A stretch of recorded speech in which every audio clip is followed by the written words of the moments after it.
Hello. Please take a seat. Thanks.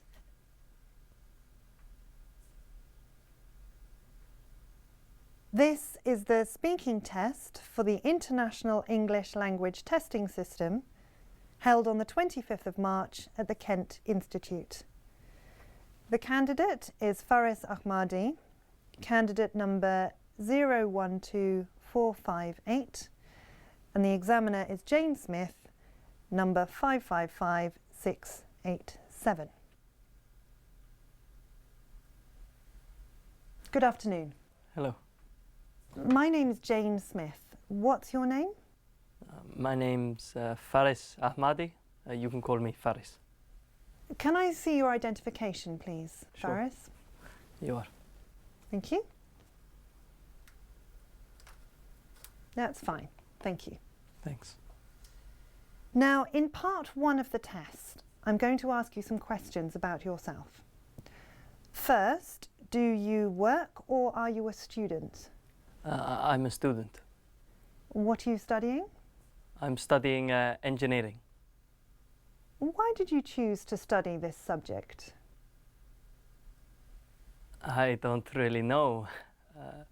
My parents thought it would be a good thing for me to study, and I did well at mathematics at high school, so I thought it might be interesting. It's okay, I guess. Have you made many friends on the course? Yes. Yes, I have. There are some great guys on my course. Sometimes we get together and study after class and drink coffee, chat, that kind of thing. Let's talk about keeping fit and healthy now. What do you do to stay healthy? Well, I try to watch my diet. I try to eat healthy foods, you know, fruit, vegetables, but I really love meat too. I think my diet is pretty good. Do you do any exercise? Yeah, sure, from time to time. What kind? Well, I try to go to the gym once or twice a week, and I like going for walks in the evening when it's a bit cooler. How active were you when you were a child? Oh, very active, yes. I was always playing with my brothers, fighting, wrestling, playing games, you know. How important is it for children to be active? Oh, very important. Nowadays kids just play video games all day. They don't get enough exercise, in my opinion. They're just couch potatoes. Now, let's talk about the weather. What kind of weather do you like best? Rainy weather, definitely. Why?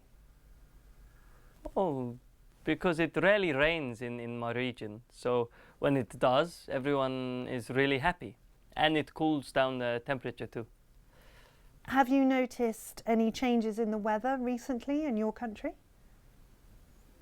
Any changes, like climate change? Oh, well, I guess it's changed a little. People say it's hotter than it used to be, but I'm not really sure if that's true.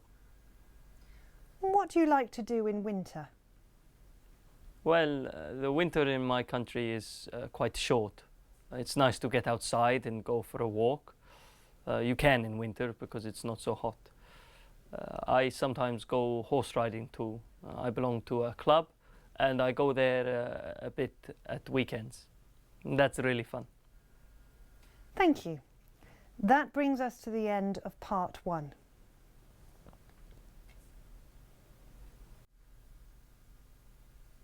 Now, Faris, I'm going to give you a topic and I'd like you to talk about it for 1 to 2 minutes. Before you begin, you have 1 minute to think about what you want to say. You can make some notes if you wish. Do you understand? Yes. Okay. You can make some notes on this paper. Here is your topic. I'd like you to talk about a building that you like. Thank you.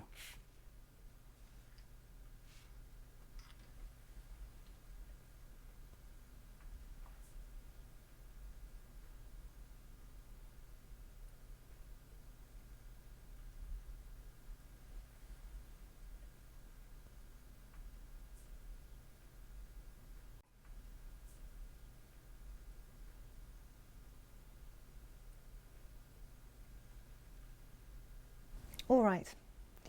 Now remember you have 1 to 2 minutes for this, so don't worry if I interrupt you. I'll tell you when the time is up. You can begin now. Okay, I'm going to tell you about a building I know quite well, and I really like it, actually. Actually, it's in my hometown, Abu Dhabi, and the name of this building is the Capital Gate building. It's quite a new building, only a few years old, but already it has become an important landmark because it's really unusual in its appearance. The first thing you notice is that it leans over to one side. It's like the building in Italy, the Leaning Tower of Pisa. Only that building is leaning because it's too old. This one is leaning because it was the architect's design. Actually, it's very strange. It's a skyscraper. It's very modern looking, a really cutting edge design, you know. It doesn't really have any sharp corners. It has lots of curves, and it is all glass on the outside. Okay, moving on to what it's used for. Well, there is a hotel inside, and maybe some apartments too, and I think there are some offices as well, but I'm not exactly sure. Finally, the reason why I like it is, well, I guess it's because it's unique. It's special. Also, I'm interested in architecture, especially modern architecture, and I'm quite fascinated by how the building stays up. I mean, it doesn't fall down. I think it's because the building has a steel frame, and I heard it also has very deep foundations. So, if you visit my city, I'd recommend that you see this building. That's all, actually. Thank you. Do other people like this building? Yes, everyone likes it. It's a real landmark of the city now. Thank you. Can I have the task card and the paper and pencil, please? Yes, sure. Here you go. Thank you.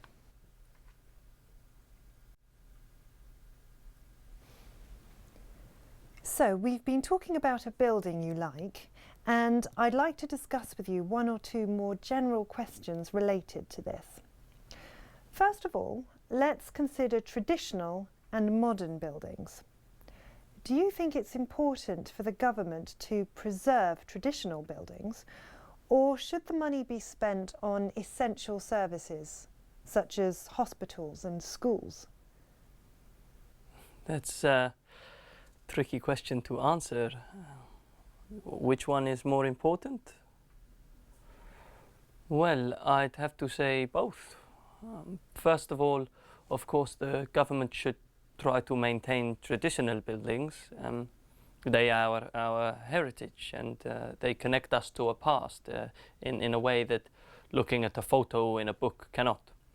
Personally, I don't enjoy looking around old buildings such as castles, but I know in some countries tourists flock to these type of buildings. So I can imagine that many people in those countries want to see them preserved.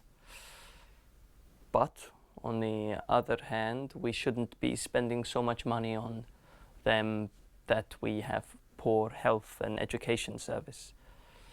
Educating our children and treating sick people has to be a priority too.